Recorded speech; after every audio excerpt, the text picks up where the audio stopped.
സംസ്ഥാനത്ത് ഇന്നും അതിശക്തമായ മഴ തുടരുമെന്ന് കേന്ദ്ര കാലാവസ്ഥാ വകുപ്പ്.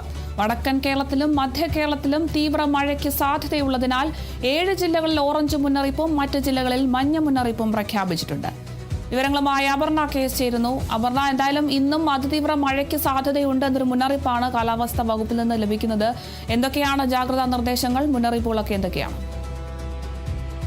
അരുണിമ, സംസ്ഥാനത്ത് ഇന്നും അതിതീവ്ര മഴയ്ക്ക് സാധ്യതയെന്നാണ് കേന്ദ്ര കാലാവസ്ഥാ വകുപ്പ് അറിയിച്ചിരിക്കുന്നത്. ഇന്ന് 7 ജില്ലകളിലാണ് ഇത്തരത്തിൽ ഓറഞ്ച് അലർട്ട് പ്രഖ്യാപിച്ചിരിക്കുന്നത്. മറ്റു ജില്ലകളിലൊക്കെ തന്നെ യെല്ലോ അലർട്ടും പ്രഖ്യാപിച്ചിട്ടുണ്ട്.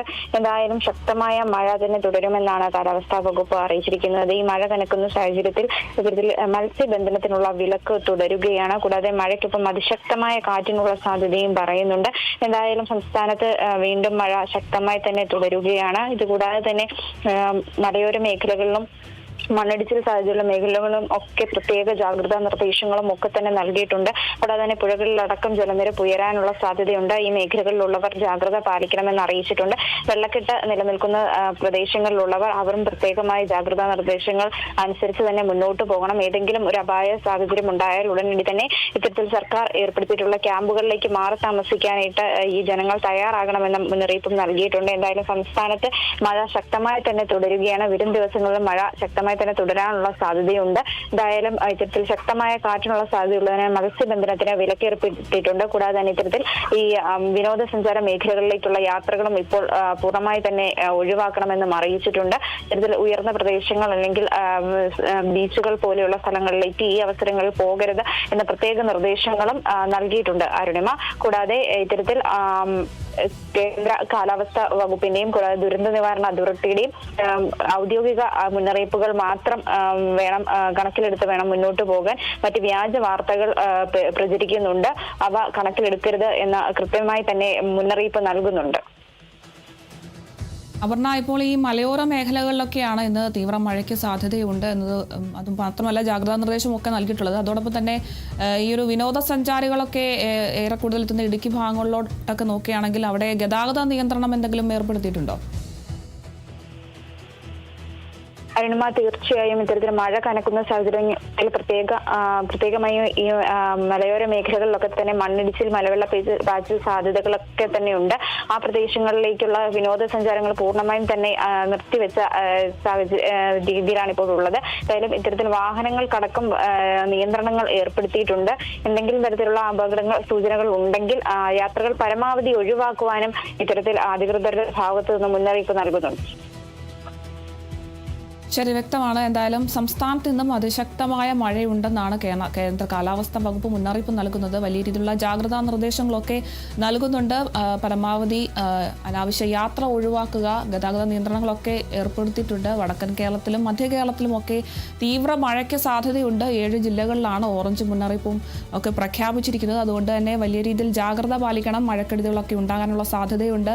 അതോടൊപ്പം തന്നെ കേരള തീരത്ത് മത്സ്യബന്ധനത്തിന് വിലക്കും ഏർപ്പെടുത്തിയിട്ടുണ്ട്. മലയോര മേഖലകളിലുള്ളവർ ഉരുൾപൊട്ടലിനും മണ്ണിടിച്ചിലും ഒക്കെ സാധ്യത ഉള്ളതുകൊണ്ട് തന്നെ മാറി താമസിക്കണമെന്നൊരു നിർദ്ദേശം കൂടി ഇത്തരത്തിൽ കാലാവസ്ഥാ വകുപ്പും ദുരന്ത നിവാരണ അതോറിറ്റിയും ഒക്കെ നൽകുന്നുണ്ട്.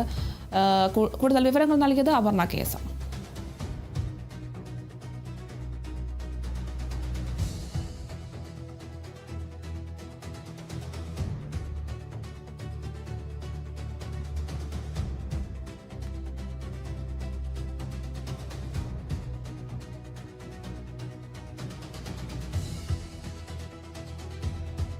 തിരുവനന്തപുരത്തെ വിഴിഞ്ഞം, മുതലപ്പൊഴി മേഖലകളിൽ നിന്ന് കാണാതായ മത്സ്യത്തൊഴിലാളികൾക്കായുള്ള ഇന്നത്തെ തിരച്ചിൽ പുനരാരംഭിച്ചു. കൂടുതൽ വള്ളങ്ങളും മറ്റ് സൗകര്യങ്ങളും സജ്ജീകരിച്ചാണ് തിരച്ചിൽ. ഇന്നത്തെ തിരച്ചിലിൽ 10 മത്സ്യത്തൊഴിലാളികളും പങ്കാളികളായിട്ടുണ്ട്. അപർണ കേസ് ചേരുന്നു. അപർണ, എന്തായാലും ഇന്ന് വീണ്ടും പുനരാരംഭിച്ചിരിക്കുകയാണ്. കൂടുതൽ ബോട്ടുകളൊക്കെ ഇറക്കി കൂടുതൽ മത്സ്യത്തൊഴിലാളികളും ഒക്കെ ഇന്ന് ഊർജിതമായ ഒരു തിരച്ചിലാണ് നടത്തുന്നത്. വിശദാംശങ്ങൾ എങ്ങനെയാണ്? അരുണിമ, തിരുവനന്തപുരം വിഴിഞ്ഞ, മുതലപ്പൊഴി ഭാഗങ്ങളിൽ നിന്ന് കാണാതായ മത്സ്യത്തൊഴിലാളികൾക്കായുള്ള തിരച്ചിൽ ഇപ്പോൾ പുനരാരംഭിച്ചിരിക്കുകയാണ്. ജോൺ, ഷിജിൻ എന്നിവർക്കായിട്ടുള്ള തിരച്ചിലാണ് ഇപ്പോൾ നടന്നുകൊണ്ടിരിക്കുന്നത്.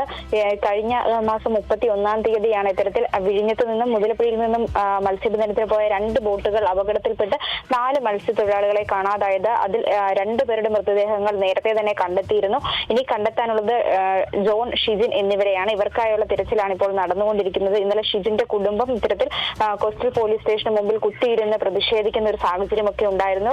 തിരച്ചിൽ കാര്യക്ഷമമായി നടക്കുന്നില്ല എന്ന് ആരോപിച്ചുകൊണ്ടായിരുന്നു ഇത്തരത്തിൽ കുടുംബം ഇന്നലെ മഴയത്ത് നിന്ന് ഇങ്ങനെ സമരം ചെയ്യുന്ന ഒരു സാഹചര്യം ഉണ്ടായിരുന്നത്. ഇതിൽ മന്ത്രി CP ജോൺ അടക്കമുള്ളവർ ഇടപെട്ട് കാര്യക്ഷമമായി തന്നെ തിരച്ചിൽ പുനരാരംഭിക്കും, വേണ്ട നടപടികളൊക്കെ തന്നെ സ്വീകരിക്കുമെന്ന് കുടുംബത്തെ അറിയിച്ചിരുന്നു. കുടുംബം മുന്നോട്ട് വെച്ച മറ്റൊരു ആവശ്യമായിരുന്നു 10 മത്സ്യത്തൊഴിലാളികൾ കൂടി ഈ തിരച്ചിലിൽ ഉൾപ്പെടുത്തണമെന്നുള്ളത്. അവരുടെ ആവശ്യം മാനിച്ചുകൊണ്ട് ഇത്തരത്തിൽ 10 മത്സ്യത്തൊഴിലാളികളെ കൂടി ഈ തിരച്ചിലിൽ പങ്കാളികളാക്കിയിട്ടുണ്ട്. ഇന്ന് കോസ്റ്റൽ പോലീസിന്റെയും കോസ്റ്റൽ ഗാർഡിന്റെയും മറൈൻ എൻഫോഴ്സ്മെന്റിന്റെയും നേതൃത്വത്തിലാണ് ഇത് തിരച്ചിൽ നടക്കുക. ഇവർക്ക് പുറമെയാണ് ഇപ്പോൾ ഈ 10 മത്സ്യബന്ധന തൊഴിലാളികൾ കൂടി ഇതിൽ ഉൾപ്പെടുത്തിയിട്ടുള്ളത്. എന്തായാലും രാവിലെ തന്നെ വീണ്ടും ഇവർക്കായിട്ടുള്ള തിരച്ചിൽ ആരംഭിച്ചിട്ടുണ്ട്. ഇന്ന് 9 ദിവസമായി ഇവരെ കാണാതായിട്ട് ഇവർക്കായുള്ള തിരച്ചിൽ കാര്യക്ഷമമല്ല എന്ന് ആരോപിച്ചുകൊണ്ട് തുടക്കത്തിൽ തന്നെ ഇവരുടെ ബോട്ട് മറിഞ്ഞ ദിവസം മുതൽ തന്നെ പ്രതിഷേധം ഉയർന്നിരുന്നു. ഇത്തരത്തിൽ പോലീസിന്റെയോ അല്ലെങ്കിൽ കോസ്റ്റൽ പോലീസിന്റെയോ ഭാഗത്തു നിന്ന് വേണ്ട നടപടികൾ സ്വീകരിച്ചില്ല, അവർ കാര്യക്ഷമമായി തിരച്ചിൽ നടത്തുന്നില്ല എന്ന ആരോപണമാണ് പല ഭാഗത്തു നിന്നും ഉയർന്നു വന്നിരുന്നത്. ഇത്തരത്തിൽ കഴിഞ്ഞ ദിവസങ്ങളിൽ ഈ തിരച്ചിലിന് പോയ ഉദ്യോഗസ്ഥർക്ക് അസ്വസ്ഥത ഉണ്ടായി എന്ന കാരണത്താൽ ഈ തിരച്ചിൽ നിർത്തിവെച്ച സാഹചര്യങ്ങളൊക്കെ തന്നെ ഉണ്ടായിരുന്നു. ഇതിനെതിരെയും പ്രതിഷേധം ഉയർന്നിരുന്നു. ആ സാഹചര്യത്തിലാണ് മത്സ്യത്തൊഴിലാളികളെ കൂടി ഇതിൽ ഉൾപ്പെടുത്തണമെന്ന് നേരത്തെ തന്നെ അറിയിച്ചിരുന്നത്. എന്നാൽ കാലാവസ്ഥ മോശമായതിനാലും കടൽ ശുഭിതമായി കിടക്കുന്നതിനാലുമാണ് ഇത്തരത്തിൽ അവരെ കൂടി ഉൾപ്പെടുത്തി ഒരു തിരച്ചിലിന് തയ്യാറാവാതിരുന്നത്. എന്നാൽ ഇന്നലെ മന്ത്രിയുടെ ഇടപെടലിനെ തുടർന്ന് 10 മത്സ്യത്തൊഴിലാളികളെ കൂടി ഈ തിരച്ചിലിൽ ഉൾപ്പെടുത്തിയിട്ടുണ്ട്. എന്നാൽ രാവിലെ മുതൽ തന്നെ ഇവർക്കായുള്ള തിരച്ചിൽ ആരംഭിച്ചിരിക്കുകയാണ്. കന്യാകുമാരി ഭാഗത്തേക്കും ഇത്തരത്തിൽ തിരച്ചിൽ വ്യാപിപ്പിക്കാനും ഒരു തയ്യാറാവുന്നുണ്ട്. അരുണിമ. ശരി, വ്യക്തമാണ്. എന്തായാലും കാണാതായ മത്സ്യത്തൊഴിലാളികൾക്കായുള്ള തിരച്ചിൽ പുനരാരംഭിച്ചിട്ടുണ്ട്. കൂടുതൽ വള്ളങ്ങളൊക്കെ ഇറക്കിയാണ് ഇപ്പോൾ ഊർജിതമായ ഒരു തിരച്ചിലാണ് ഇപ്പോൾ ആരംഭിച്ചിട്ടുള്ളത്. എന്തായാലും 10 മത്സ്യത്തൊഴിലാളികളും ഈ ഒരു തിരച്ചിലിൽ പങ്കാളികളായിട്ടുണ്ട്. കൂടുതൽ വിശദാംശങ്ങൾ നൽകിയത് അപർണ കേസാണ്.